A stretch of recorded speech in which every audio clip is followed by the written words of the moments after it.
Mira was only 18 years old when she arrived at the military training camp. She looked small, thin, and nervous, nothing like the strong soldiers around her. Her uniform was too big and her boots made her trip while walking.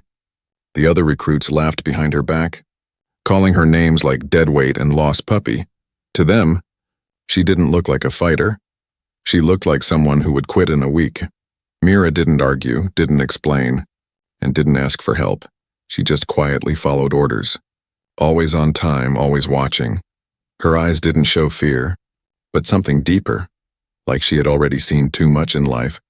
But no one cared to know her story, no one asked why she was there. They believed she was just another weak girl trying to play soldier. Day one was tough, but Mira didn't complain, push-ups, running, obstacle courses when her body struggled. But her mind stayed sharp. Others grunted, shouted, and sometimes cursed at the instructors. Mira just nodded, took a breath, and kept going. The instructors noticed she didn't talk much. Didn't laugh, didn't break down. Her team was the worst.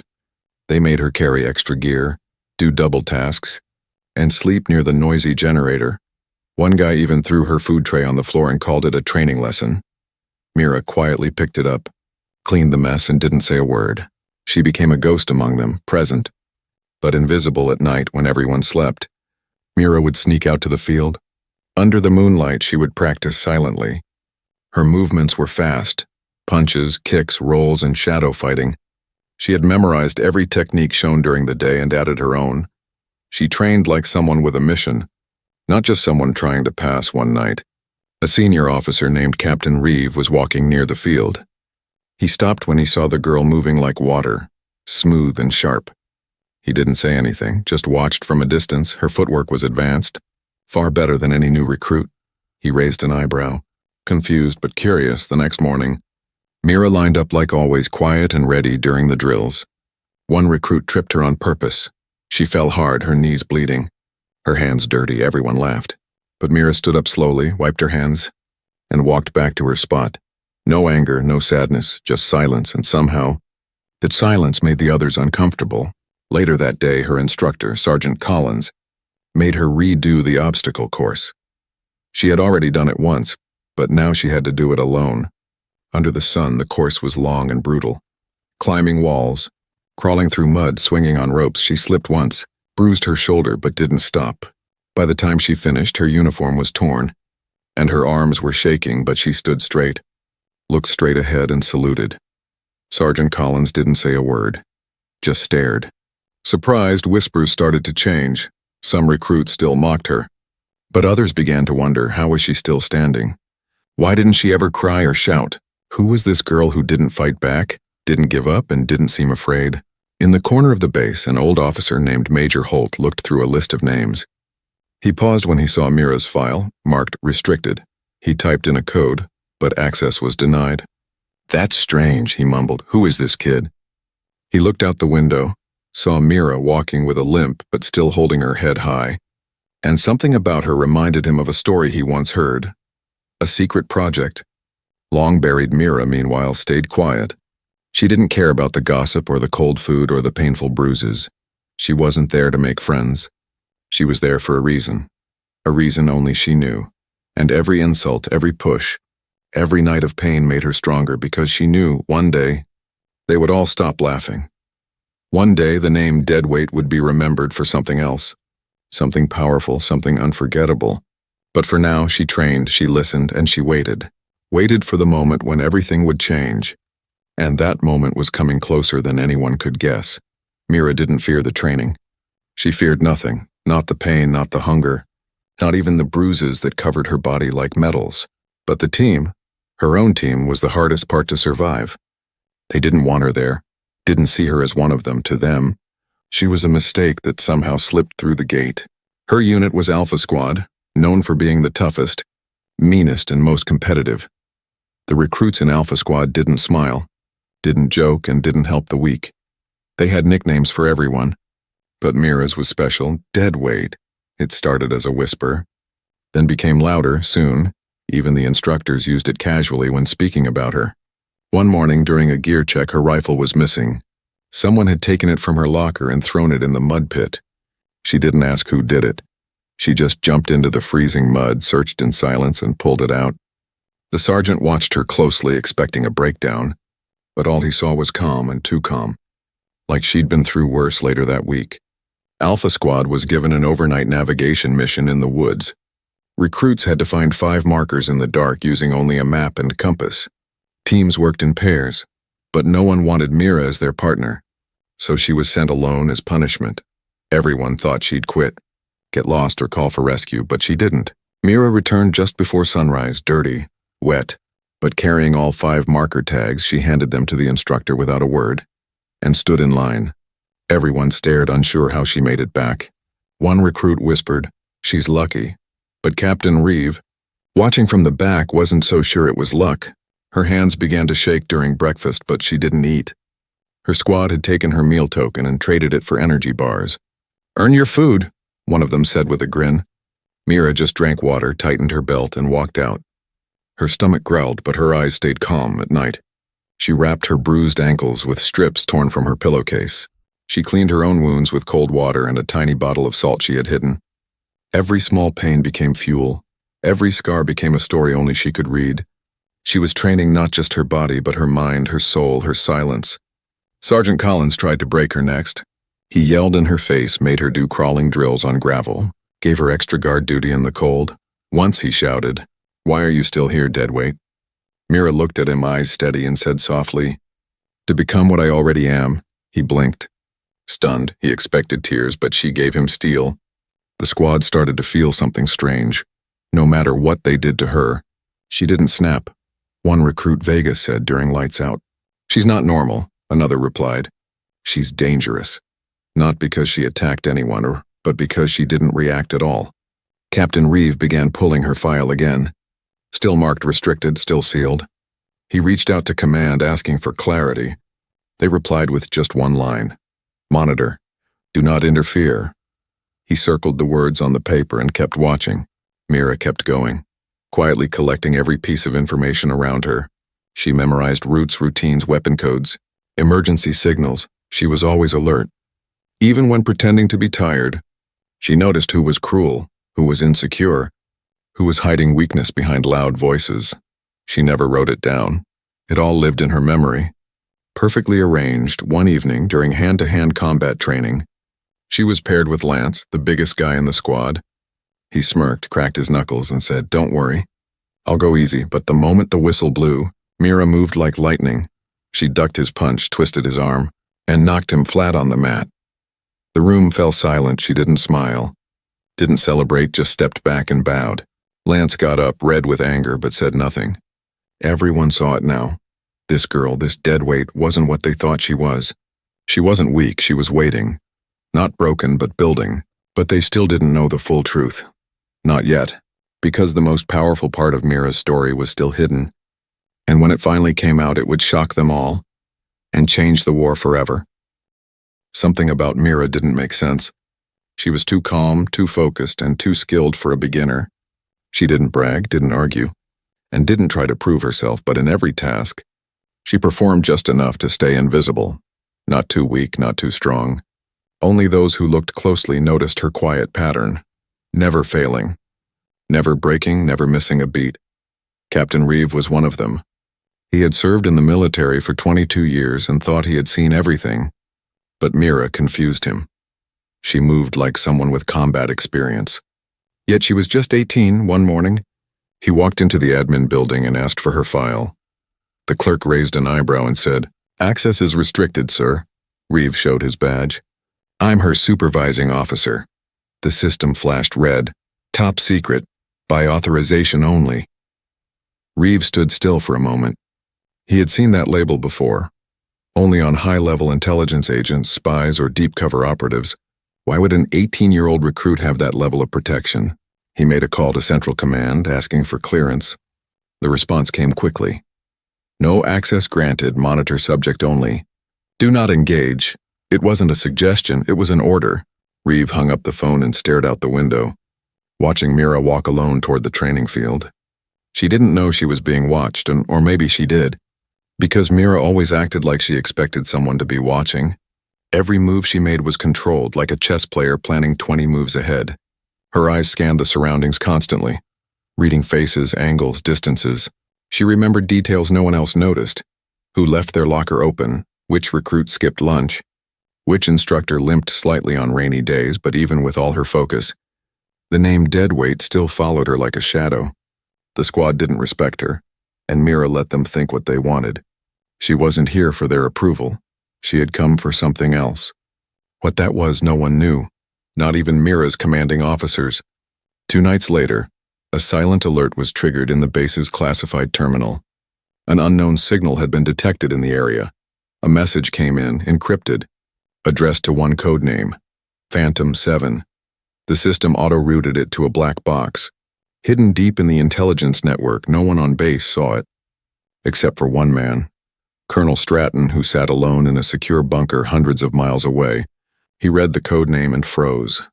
Phantom 7, he whispered. She's been activated. Colonel Stratton picked up a secure phone and dialed General Clement. The last Echo operative is awake, he said. There was silence on the other end, then a slow, heavy breath. Keep her shadowed. Not touched, came the reply. We'll need her soon. Back at the base, Mira trained harder than ever. She knew something had changed. She felt it in the air. Someone had opened her file. Someone had seen her codename. Her time hiding was almost over. At night, she unpacked a tiny metal pendant hidden in her boot. A circle with 7 dots in a star pattern. It wasn't decoration, it was a signal. If someone recognized it, they would know what she was and who had trained her. Project Echo had been shut down years ago. A secret government program designed to build perfect field operatives from childhood. Out of hundreds of children, only 7 survived the full training.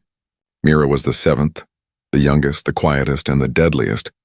They had erased her past, given her a new identity, and locked her memories away until the right time. But some memories never stayed buried. Sometimes in her dreams she saw fire, metal doors, and cold eyes watching her train with knives before she even learned to write. She woke up sweating but calm, because this was her normal. Pain was familiar and silence was home. What scared others made her feel alive. Captain Reeve called Mira into his office the next day. He didn't ask questions, just stared at her. After a long pause, he said, "You're not who you pretend to be." Mira didn't respond. Reeve slid a sealed envelope across the table. "Central Command says you're being reassigned," he added. "Classified location, no return date." Mira took the envelope, stood up and saluted. As she turned to leave, Reeve asked quietly, "What's Phantom 7? Mira stopped at the door, looked over her shoulder and replied, "It's the last thing the enemy sees." The chopper flew low through the night, hidden by clouds and silence. Inside, Mira sat still, strapped in and focused. Her eyes half closed but her mind racing. She wore a black suit, light, flexible, and nearly invisible in the dark. No rank, no name, no badge, just the mark of a ghost. The codename Phantom 7 now pulsed silently in the system. Awake after years of sleep, this was not a training mission. This was real, a deep strike behind enemy lines, far from any support. Her orders were clear: infiltrate the enemy's weapons facility, map out its weaknesses, and, if possible, destroy it from within. No backup, no team, no extraction until the mission was complete. She was alone, but Mira was used to that.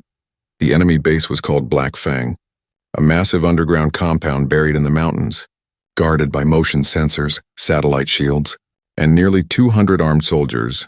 It was the heart of their new weapon system, a missile launcher powerful enough to reach the capital in under 6 minutes. No one had ever stepped inside Black Fang and come back out. As Mira parachuted silently through the clouds, she remembered her training: drop like a shadow, land without a sound. She twisted her body perfectly, cutting through the wind. Her gloved fingers adjusting the controls, she landed on a snow-covered ridge, rolled into a crouch, and immediately went still. The world around her was frozen, quiet, and deadly. Crawling through narrow mountain trails, Mira reached the outer sensor line. She pulled out a small device from her boot, a black cube blinking with blue light. She attached it to a rock and waited. Seconds later, the device sent a silent pulse that confused the sensors for exactly 90 seconds. That's all she needed. She slipped through the fence, past 2 guards and into a tunnel. Her heartbeat was steady, low like she had trained it to be. She knew every step of this plan. She had memorized satellite images, blueprints, and enemy patrol routes. She wasn't guessing. She was executing. Inside the base, everything smelled like oil and metal. The lights were dim, the corridors cold. She moved through shadows, hiding behind crates, slipping through doors, disabling cameras with a small spray that fogged the lenses for 30 minutes. To any soldier watching the monitors, nothing seemed wrong, not yet in the main control room. General Varn sat sipping his black coffee, a man known for his brutality, fear, and sharp memory. He was once a spy hunter, trained to spot intruders before they even arrived. One of his aides ran into the room, pale and shaking. "Sir, we've detected something unusual near Zone 12, the man said. "What kind of unusual?" Varn asked. The aide hesitated, then whispered, "We think Phantom 7 is here." The coffee cup slipped from Varn's hand and shattered on the floor. The room went silent. Everyone looked at him, the man who never showed fear. But his face was pale now, his voice low. "Lock down all exits," he ordered. "No one leaves. No one moves alone. Is it really her?" one officer asked nervously. General Varn looked out the window, past the steel walls and snow-covered mountains. "I saw her work once," he said slowly. "A silent base in the desert, 80 soldiers gone in one night. No alarms, no survivors. She was a child back then," he added. "If she's here now, we're already too late." Back in the lower levels of the base, Mira reached the central core, a massive cylinder full of red lights, fuel pipes and launch systems. This was the heart of the weapon, and it had no idea death was standing in front of it. She placed 3 magnetic charges along the base, one on the fuel line, one on the power grid, and one on the backup system. Each beeped softly, ready for remote detonation. As she turned to leave, a guard spotted her, but only for a second. She moved like a shadow, disabling him with a silent strike to the neck. She dragged his body into a storage closet, wiped the floor with cleaning fluid, and erased all signs. She had 12 minutes left before the enemy realized what was happening. Moving quickly through the air ducts, she sent a final message through her wrist device. "Target planted. Ready for clean extraction." Back at HQ, a satellite blinked. Signal received. The countdown had begun. In 12 minutes. Black Fang would no longer exist, and the name Phantom 7 would echo across every military channel in the region. Because behind enemy lines, the most dangerous soldier wasn't the loudest, the biggest, or the strongest. It was the silent girl no one believed in, until it was far too late. Back at the military base, whispers had turned into silence. Mira was gone, reassigned to a classified mission, and no one knew where. The squad that once called her deadweight now avoided saying her name. Captain Reeve walked through the halls with a storm in his mind. The envelope had said nothing, just a code, Phantom 7. He went to the restricted records room again, this time with a favor. Major Holt, a retired intelligence officer, owed him a debt. "I need to know who she is," Reeve said, his voice low. Major Holt looked at the file name and went still. "Phantom 7? He whispered. "You don't want to open that door?" Reeve crossed his arms. "She's just a kid." "No," Holt replied, his eyes far away. "She was never just a kid." Major Holt reached into a locked cabinet and pulled out a dusty folder marked Echo. He placed it on the table and slowly opened it, revealing black and white photos, test scores, and redacted pages. Project Echo was a black-budget operation, Holt said. Top secret, off the books, and very, very dangerous. 20 years ago, the government approved a silent program. They took orphans, war survivors, and abandoned children, kids with no records, no names, and no families. They trained them from the age of 5 in survival, language, weapon handling, and emotional control. They were not raised. They were built, made into weapons of silence. There were only 7 who survived the entire training. Each one was given a code name, Phantom 1 through Phantom 7. Mira was the last, the youngest, and the most unpredictable. She wasn't the strongest, Holt explained, but she was the most focused and the most dangerous. As a child, she never spoke during training unless required. She could memorize pages after one glance, pick a lock in the dark, and hit a moving target blindfolded. But what made her different was her ability to observe and disappear. She wasn't trying to be noticed. She was always planning her next move. One mission changed everything. Phantom 7 had been sent to infiltrate a rebel bunker in the desert. She was only 11. The team she entered with was wiped out, but she completed the mission alone.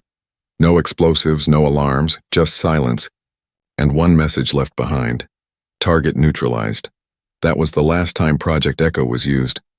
It was shut down the next month due to international pressure. The children were scattered, files hidden, names erased. But Phantom 7 couldn't be erased. She had memorized too much, including how to find her own way back.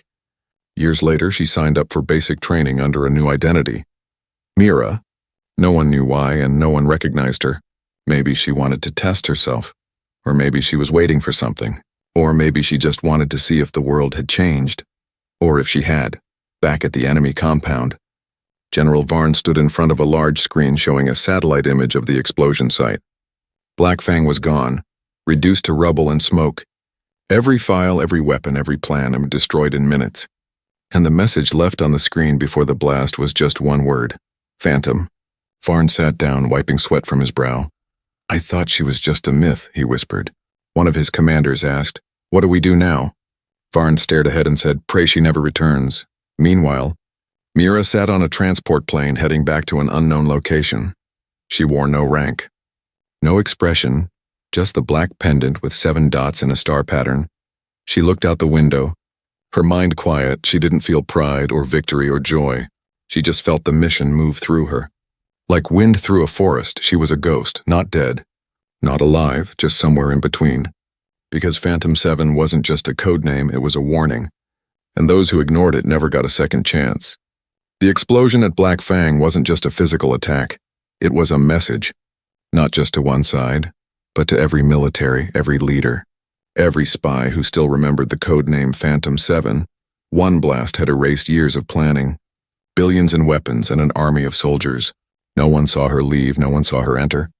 She was a whisper in the dark, and then, silence inside enemy command, the panic began to spread. Generals argued, maps were redrawn, and base locations were moved within hours. Files marked top priority were shredded, leaders changed their identities. But no one could hide from fear, not anymore. Because if Phantom 7 was back, that meant someone had unlocked the past. General Varn hadn't slept in 2 days. He sat in his private war room, surrounded by flashing monitors and blinking red alerts. His top security advisor entered, pale and sweating. "We've intercepted communications from 3 allied states," he said. "They're pulling back, too scared to stay in this fight." Varn's jaw tightened. "Because of one girl?" But deep inside, he knew it wasn't just a girl. It was a ghost with a name he thought history had buried. He had seen what she did as a child. Now she was grown. Faster, stronger, and untraceable, he stood slowly and whispered, "If she's targeting us one by one, we won't even hear the next explosion." Mira had already returned to the shadows. Her mission was done, but her mind wasn't resting. She walked through the new temporary base in civilian clothes, blending in. To most soldiers, she looked like a tired logistics officer. Nothing special, but behind her calm eyes was a storm of information. She watched news reports on silent screens, allies withdrawing, radio silence between hostile factions, governments suddenly calling for peace, not because they wanted it, but because they were afraid. Afraid of what she represented, afraid of a weapon that didn't need missiles. Just one silent step in the dark, a few high-level officers at Central Command had begun calling her the Balance. Because wherever she was sent, the war changed direction, not by orders, but by presence. No bullets, no speeches, just the fear that she might come back. Meanwhile, enemy soldiers began to desert their posts. Rumors spread like fire. "She's already here," they whispered. "Phantom 7 doesn't knock and she just watches." One by one, elite units began to crumble. The fear wasn't in what she did, but what she might do next. Even commanders who had never met her began changing passwords, switching locations, sleeping in different rooms each night. Some left coded notes behind it: "If she finds me, I didn't know." Others tried to strike deals with rival nations, begging for protection, but no one wanted to get involved, not when her code name was in the air. Mira sat in the dark inside a supply tent, staring at a small audio device. It played the intercepted voices of enemy officers, all desperate, all falling apart. She closed her eyes and listened, not for orders, but for patterns. Fear created cracks, and cracks created collapse. Her next mission wasn't to destroy a base. It was to let the enemy destroy itself. And they were already halfway there. She just had to listen, nudge a little, and vanish again in one bunker. A nervous general sent his troops to guard an empty field after hearing a rumor she was hiding there. In another, a commander ordered the detonation of his own storage unit, Because he saw a black figure on the cameras. It wasn't her, but no one could be sure anymore. Even shadows made them run. Back at the Allied Command Center, a meeting was held. Top officials debated whether to reveal her identity to the public. Some said it would give people hope. Others warned that even allies might fear her if they knew the full truth. The room fell silent when General Monroe finally said, "Phantom 7 isn't ours to control. She's a force we borrowed." Mira watched from a distance through a live feed, her face blank. She didn't want fame, didn't want medals or interviews. She had only one purpose: finish what she started. End the war not with fire, but with silence. In the chaos of shifting power, collapsing command, and broken trust, the enemy was falling apart, one fearful decision at a time. And at the center of it all was a girl they once called deadweight. Now, no one dared say her name without whispering, because Phantom 7 was no longer just a code name. She was the quiet end to any plan. The gate buzzed open slowly, the metal grinding like it didn't want to let her in. Mira stepped through, her boots soft against the gravel. Her posture calm. She wore no medals, no fancy uniform, just a plain jacket, black gloves, and a shadow that seemed to stretch behind her. The guards at the checkpoint didn't ask questions, they just stared. One of them whispered, "Is that her?" But no one answered. It had been 3 weeks since Black Fang had disappeared from the map. No official report had been shared, but the whispers had spread like wildfire. A base was gone, the war had shifted, and one name had returned to military records. Phantom 7. Now Mira was back. Not because she was ordered to return, but because she chose to. Alpha Squad was on the field doing drills when she passed them. The same squad that once mocked her, made her carry their gear, stole her food, called her deadweight. Now they fell silent as she walked by. No one dared speak, no one dared laugh. Even the loudest voice, when Lance lowered his eyes and moved aside. She didn't stop to look at them. She didn't need to. Her presence was louder than any words, heavier than any rank. Mira had become a mirror, showing everyone who they really were. In the mess hall, forks paused mid-air. Conversations froze. She picked up her tray, filled it with rice and eggs, and sat in the corner like before. But this time no one threw food, no one made jokes. A full table of senior cadets stood and gave up their seats silently. She didn't nod, didn't thank them, just sat down and ate. Captain Reeve watched from the window above. He had read the new file, the one that finally opened after her last mission. He now knew everything. The orphanage, the underground facility, the missions, the erased childhood. She had been trained to disappear, to endure, to break without showing the cracks, and now she had returned not as a student, but as a symbol, not a person, but a warning still. He wasn't afraid, he was curious. What would she do now, when fear was no longer needed? Later that day, Reeve called Mira to his office. She walked in, stood at ease, eyes forward. Silent as always, he looked at her and said, "You know, no one here can order you anymore." She didn't blink. He leaned forward. "But if you stay, you'll be watched, envied, maybe even hated," Mira replied. "Then let them watch," he smiled faintly. "Are you here to train or to teach?"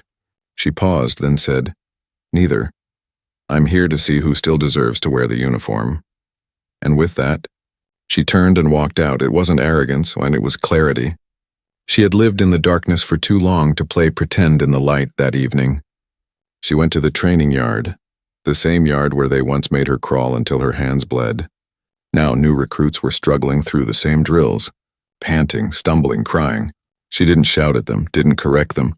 She just walked the edge of the track slowly, silently. Watching, one by one, they felt her gaze, and it made them stand straighter, move sharper, focus harder. Word spread fast, "She's watching." And just like that, standards rose. Nobody wanted to be seen quitting in front of her. Even instructors stopped yelling, afraid their orders might look weak next to her silence. One night, Mira walked into the empty gym and found a recruit practicing kicks, alone, limping, bleeding. It reminded her of herself long ago. The girl didn't notice Mira at first, but when she did, her eyes widened in panic. "I'm sorry, I'll leave," the girl said quickly. Mira shook her head. "No," she said softly. "Continue," the girl blinked, unsure. "I'm not very good." Mira stepped forward, removed her gloves, and said, "Then you're exactly where I started. They trained for hours, no words, just movement, sweat, breath." In that moment, something shifted. Mira wasn't just a ghost from the past anymore. She had become a fire, quiet but impossible to ignore, the kind that didn't destroy but lit the path for others to follow. The next day, recruits began training earlier. Staying later, they stopped mocking, started watching, started listening. Not to her words, while she rarely spoke, but to her example. She had come back as the same quiet girl, but this time the silence was filled with power, and the ones who had once tried to break her now hoped to be shaped by her. Because once you've seen a shadow become a storm, you never forget the shape of it. And Mira, Phantom 7, had become something more than legend.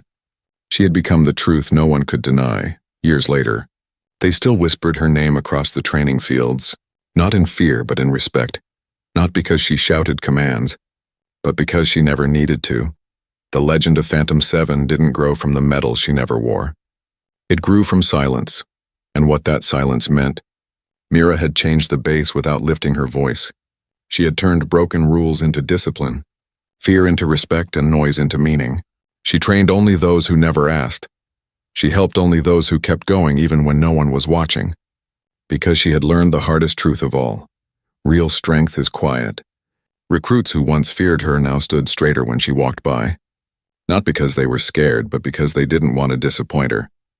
They began to follow her habits in days, waking up before dawn, cleaning their own gear, training until the stars blinked awake. It wasn't a rule, it was a reflection. A storm that had passed but left everything changed behind it. One day, the government offered her a medal, the highest honor in the nation. A ceremony was arranged, generals and ministers lined up, press cameras ready, but Mira didn't show. She was already gone. She left only a note, handwritten and quiet like her. Honor is not what they give you. It's what you leave behind. She disappeared like she always had and without a sound. Some said she moved to the mountains, living in a cabin off the grid.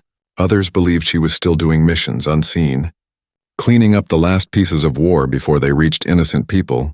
No one knew the truth, and strangely, no one really wanted to, because the mystery was the story, and the silence she left behind was louder than any farewell. Back at the base, a statue was built where she once trained alone. It wasn't tall, it wasn't made of gold, it was simple. A black stone figure of a girl standing still. Eyes forward, hands by her side. No weapons, no name. Just a small engraving at the bottom. The silent storm she endured so others could rise. Sometimes young recruits stood in front of it for hours, especially the ones who felt too small, too weak, too lost. They looked at that silent stone and whispered their fears into the wind, hoping that somewhere she was listening, and maybe she was. Because across distant borders, old enemies who once ruled with iron hands now walked in fear. They slept with lights on, hired guards, avoided dark hallways. They remembered the night Black Fang vanished, not in fire, but in precision. They remembered the name they once laughed at. Now they never dared speak it out loud. Even among the enemy's children, stories began to grow. They weren't told as warnings, but as lessons. Tales of a girl who was pushed, mocked, crushed, and erased, yet still rose higher than all. In secret they passed on her story. Some drew her symbol in notebooks. 7 stars in a circle. Some called it courage, some called it hope. But all called it Mira. She had become more than a soldier. More than a shadow, she had become a legacy. A force that couldn't be ranked, recorded or replicated, and somewhere far away, in a quiet field of tall grass and wildflowers, a woman stood barefoot, feeling the earth beneath her. She had no gun, no uniform, no mission, just peace, and the kind she never knew she needed. She looked up at the sky, eyes soft, and for the first time in years she smiled. Because her story was never about war. It was about becoming more than what the world tried to make her. She had been called deadweight, weapon, phantom storm, but in the end, she was just a girl who refused to break. And because of that, others could now rise without fear. She didn't need statues. She didn't need thanks. She had her silence. And that silence had changed the world.